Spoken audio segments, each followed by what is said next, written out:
Good evening. I'm glad to be here. I'm so glad for this opportunity to do this interview. It's been so interesting looking back on my life like this. It all began, my name is Sarah Breedlove. I was born the fifth child of Owen and Minerva Breedlove, the first one born free. My parents stayed on the plantation where they were slaves as sharecroppers, which was a rough existence for sharecroppers because they ended up having to buy their supplies from their owners, from their ex-owners, which was never a good deal. It was a way of keeping them as slaves in a way that were supposed to be free but weren't actually free. And so it was a rough life. And they stayed there until the yellow fever came through when I was about almost 7 years old. And they died of the yellow fever about that time. My brothers left and moved up to St. Louis, and I stayed with my sister until she married. And her husband was abusive. So it was not a good time.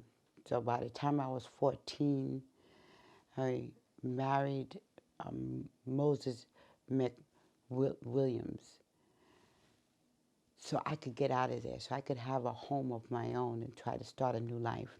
And he was a good guy. We had a little girl named Layla. She was 2 by the time Moses died, and I was left a widow with a child, so single mother. So I moved up to St. Louis where my brothers were, and I continued doing laundry work and cooking. But I could see that life was rough with people in those days, they couldn't bathe a lot. The resources weren't plentiful. So they didn't bathe a lot, they didn't wash their hair a lot, and it caused a lot of disease, especially of the scalp, sores in your scalp and such, dandruff and everything. There was a lady there that tried to create something to help with that, and that taught me to think like that way, to think towards healing the problems. So while I'm living in St. Louis, I ended up joining the St. Paul African Methodist Episcopalian Church. So different seeing educated business black people. So inspiring and encouraging. I ended up going to night school and joining the choir, which really made my life a balancing act between doing all of that, working and being a single mother. But it was an exciting time, learned a lot, and I met my second husband there, CJ, Mr. Walker. But after doing all of that, I ended up moving to Denver, 1905. Crazy time in politics for black folks. Strange things going on. But I went to Denver with $1.25 in my pocket. That's about how much I could save. But we started the business with that. And it ended up, well, before I say that, I have to say Mr. Walker moved to Denver to come get me. And we married.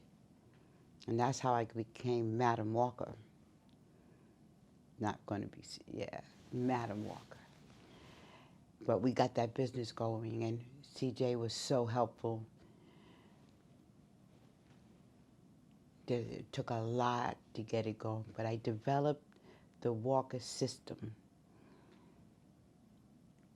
with the lotion and the creams and the pressing comb. Developed the pressing comb. That's when we did that. And we learned, taught young ladies how to work the system. And we went everywhere, all over the South and everywhere, showing people how the lotion worked on my hair, healed my scalp, and my hair grew. And showed other young ladies who it worked on. Took off like wildfire, and the business took off. And then we had a salon in our building, and it on and on and on. Everything took off, and the idea became to create a way for black women to be entrepreneurs themselves. The idea was for it to be economic empowerment for black women. And it ended up being more than that, because we ended up employing 1,000 black men and women in there.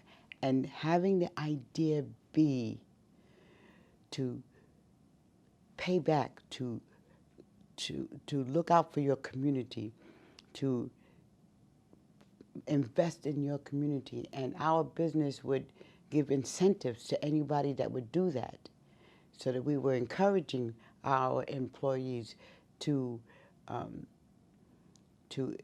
help their communities. And I'm hoping that that idea will continue on generation into all the new generations. So we taught the Walker system of how to work your hair, and we created more black products. But that was how to do community, and we used the extra wealth to help other people, to help the NAACP, and we did scholarships to Tuskegee and to the Black YMCA. We ended up with a house in Harlem to encourage the Black Renaissance there, all to build up our people and to help our people move forward, because you can't count on anything but to work with ourselves. There was a anti-lynching movement going on, and I was active with that. I like that they said that I was the not first black woman millionaire, but the first woman millionaire. It's because we started it with $1 and a dream, because that says that we can do it, period. That is a thing that you can do when you believe in what you're trying, and when it's good for people, not just yourself. When you're working for the betterment of the people, it'll work.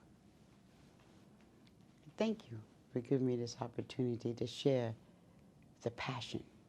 I hope you catch it. Have a good day.